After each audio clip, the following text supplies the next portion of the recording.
Why are you the best candidate for this role? I think I have the exact right set of education, experience, values, and capacity. I come with a lot of different perspectives, and I have an ability to really lean in and do the hard work that's necessary and work really well with others.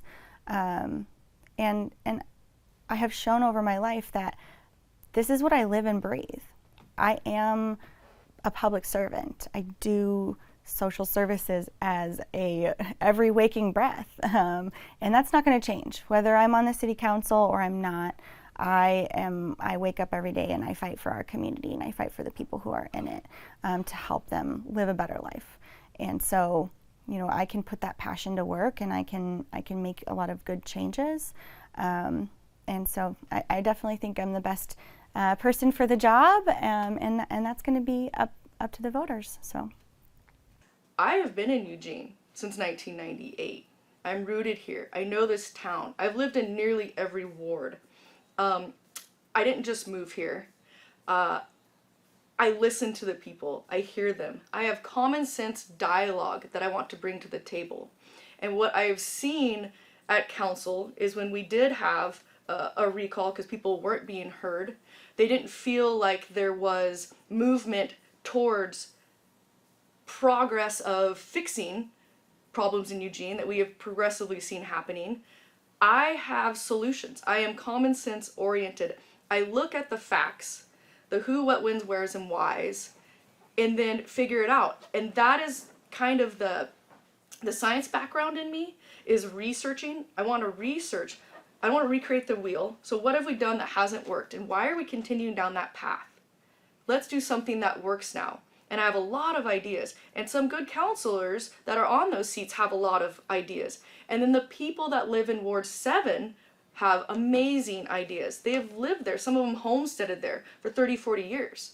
They have seen what works and what doesn't work. And what we don't need to be doing on council right now, what we are doing is putting someone back in that seat, the same person essentially, that has been endorsed by the counselor we recalled, that's going to have the same ways of working things. And then almost to a point of doubling down to save face, to stay on that course that isn't working. We need a change, and the people want to be heard, and they have wonderful ideas, and we can have this change. Homelessness is one of the biggest issues in all of Eugene. How do you plan on tackling that in Ward 7? It's definitely one of my top priorities. We have to come at it in a very multifaceted way. There's not going to be one fix-it ticket item that we can do. If there was, we would have already done it. So I think we're making a lot of investments into housing. So we just approved a $50 million investment into the downtown core. Most of that money is going to be towards building new housing in that downtown, making some innovative, creative changes to office buildings to turn them into housing, that kind of thing. We are right now looking at doing the same thing for the riverfront, and looking at how much housing can we put into that area, what's going to be sustainable.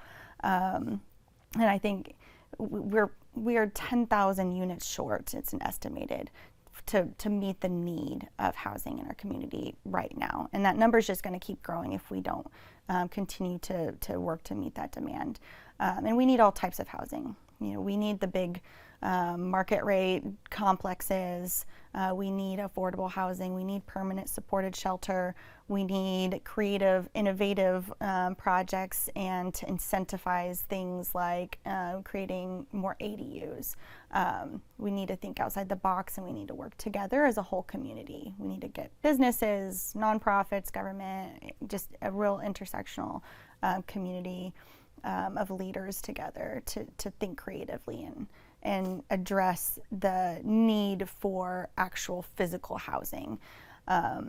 Beyond that, of course, the city has implemented a lot of different shelter programs. The funding for that is a little bit up in the air. We asked the state to help fund that. But if you know, we have to keep those programs. And so whatever we have to do, you know, I'm supportive of making sure that we can keep those programs alive. We have to address our addictions and mental health challenges. You know, mental health is another one of my big priorities. When you talk about homelessness and the unhoused, you have to triage it appropriately. So you have homelessness, you have unhoused, and then you have builders. People forget that one aspect. And what puts people in the different barriers from creating homes, builders, being unhoused, or being homeless? What are those barriers that put them there or keep them out of homes and keep them unhoused and homeless? So as you triage down from, we'll start with unhoused. Was it something in the medical field that happened to you where now you're homeless? Did something down on your luck? Do you just not qualify? Is it discrimination? Where do you fit in the unhoused? Homelessness. Is it mental health biologically, genetically? Is it drug addiction? A combo of that? Is it, once again, veterans? Is it discrimination? Or are you simply a person that doesn't want to live in societal norms and the parameters, that you never will be housed? They have different terms for that too, and how that all triages, and there could be more of it. Now the builders. So what are their barriers? What is keeping them from building? Is it the SDCs? Is it permitting? Is it land use? And then how do we work with Lane County and the city for where we can use our different lands to build? With that said, we also have to keep cognizant of our open spaces. Ward 7 has some beautiful greenery open spaces. Me being a biology major, I studied genetics for a long time, then I studied ecology and evolution. I have respect for biodiversity and open spaces, and that doesn't mean that we can just densely populate and pack in housing, whether it's a quad or a triplex, into some of these spaces that need to be preserved, or a greenway, you know, the Ruth Bascom bike path, the Rose Garden, some other spots. So let's look to Lane County for land use, for building appropriately, and then let's look to how do we build for the first-time home buyers, right? And then how do we build so that it is equitable for people that can afford maybe an apartment or a quad. Maybe they have roommates, maybe they don't, maybe it's a single family, single father, single mother. And how do we spread this out accordingly and take down these different barriers that people have? And so we have to get really deep into those barriers, and then how does City Council make policy to take some of those barriers down and help people, but also keep in mind that there needs to be rules and regulations and laws also for building, for homelessness, addictive behaviors, and then the process of it all to getting people housed. And ultimately, we're not going to house everyone. That's never going to happen. Like I said, there are some people that don't want to live within societal norms of housing. So then what do we do? What is their barrier? How do we take on that challenge? It's really looking at the different policies and the land use and all those different aspects. If I went on a little bit there, it's a lot. You really have to dive into each aspect and pick it apart piece by piece. And there's some great thinkers out there and some great builders that are ready to build and locally build, and local landlords and local renters. How do you plan on tackling this mental health crisis that we are facing here in Eugene? I have been in the behavioral mental health field for many years. I'm the executive director of Well Mama, which is a peer support agency that provides supports for parents, and new parents, expecting parents, and those who have lost a child. And I see it every day. I see the struggle. I see the way that relational stressors in the household are impacting people's mental health. I've seen a rise in abuse and domestic issues.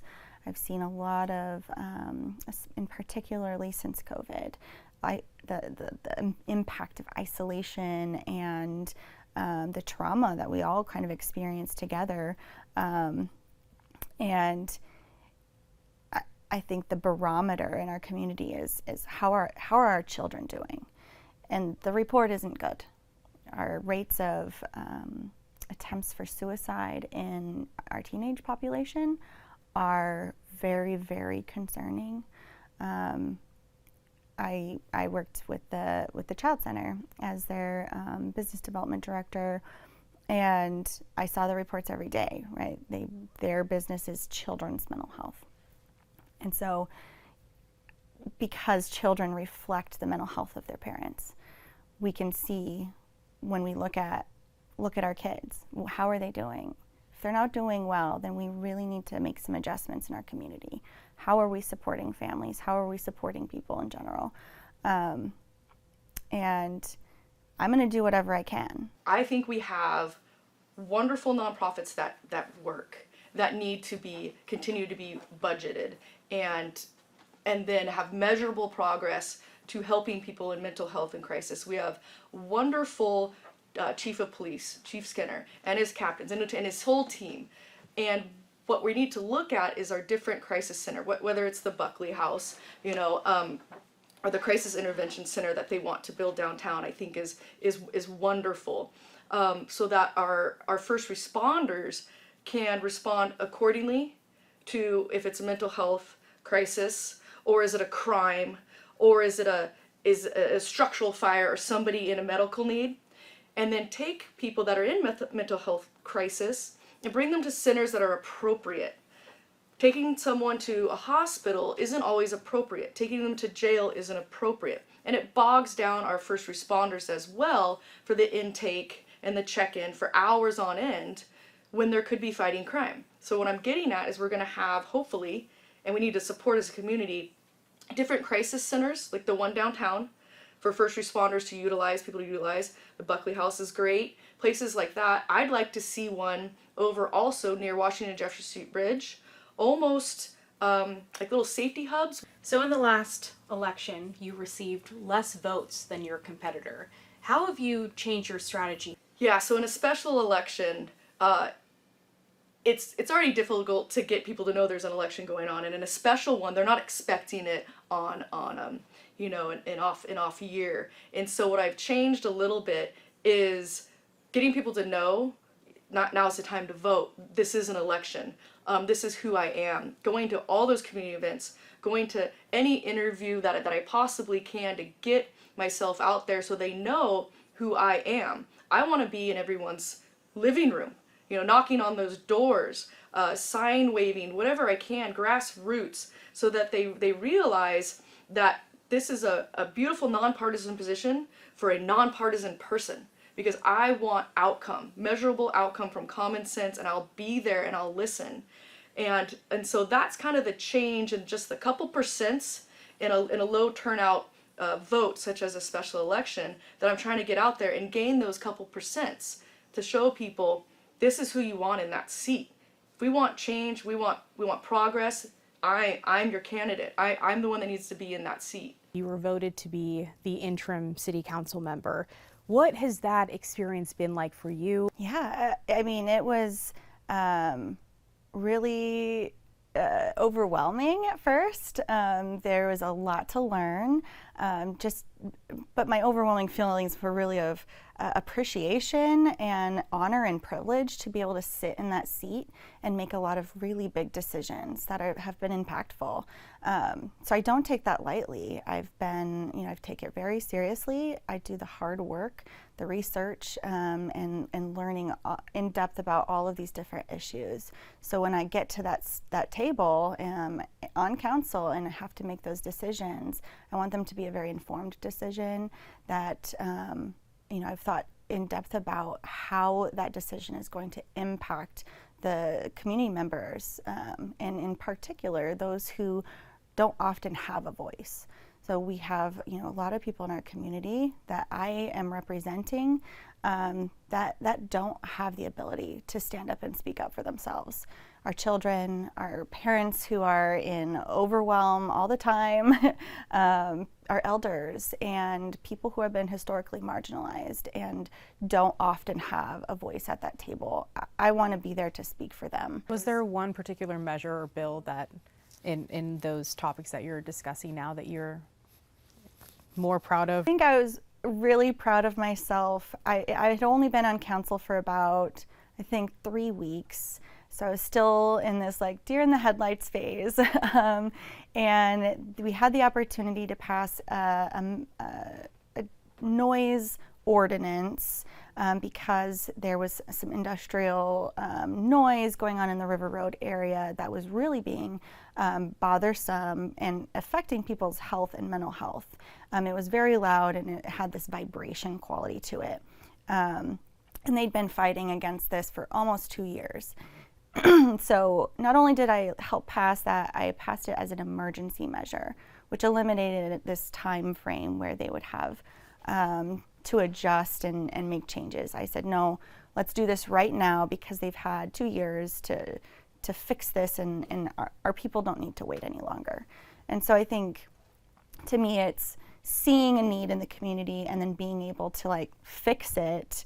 It felt so powerful right out of the gate on council. The Moving Ahead project, which is the main reason for Claire Syrette's recall, is currently on pause. And I'm wondering what your opinion on this is, if you think it should be resumed, if you are against it. I'm looking forward to is seeing what changes could happen that impact the safety of pedestrians, of bikers, of my children who are frequently going up and down that road as we go to the park, navigate our neighborhood. It is a really dangerous corridor. It's one of our highest crash corridors in our whole city. It is not safe to walk. It is not safe to bike. And even when I go to check my mail, I feel like if I stumble, I might die. Honestly, I'm going to fall into the road. So there are changes that need to be made. The thing that happened was that community engagement was not sufficient the first go around. People did not understand what was happening. There wasn't as much transparency as was needed. The council voted unanimously to move forward to look at the different options. And that wasn't clear to the community. That it appeared that we're just going to go for this highest level. And that wasn't the case. It was, let's look at all of our options and then we can keep moving forward with what makes the most sense. So I still want to see those options. I know that LTD and the new director there has really committed to better community engagement, more communication with the neighborhoods, and just redesigning that entire plan. So I look forward to improvements on the corridor. I don't know what those are going to be, and it's not going to be just my voice. It's going to be the voices of everybody who's is impacted, and I'm happy to represent that voice as well. The Moving Ahead project is an interesting one. Again, well-intended, some of these projects or these measures. The problem is it has fundamental problems with it, and it was being pushed through when it needs some amendments. So I am for alternative transportation. Arcimoto, the Peace Health bikes, buses, they have to pencil out budget-wise and they have to make sense. I think sometimes politicians gets wrapped up, and politics get wrapped up, and the money's there, and now we have to do something with it. So we're going to look busy. But it may not be productive, but we're going to look busy and show people that we're for alternative transportation. Well, so am I. But let's really be transparent and look at these plans.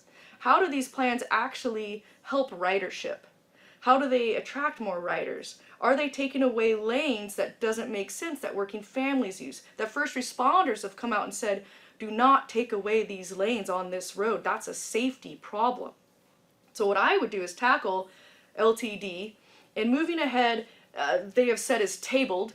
It doesn't mean it's not off the table. It's just tabled. Is have smaller buses, right? And then have more stops. And stops that go to where people are. That comes back to where I say meet people where they are.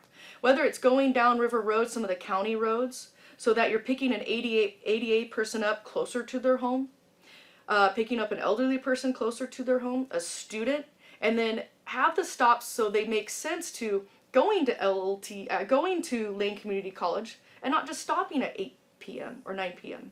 when you're way out at Lane Community College or wherever you may be. And then also some of the stops I need to see in the plans, they all need to have seats for persons with disability or elderly. They all need to have covers, because as you know, it's not always sunny here in Eugene.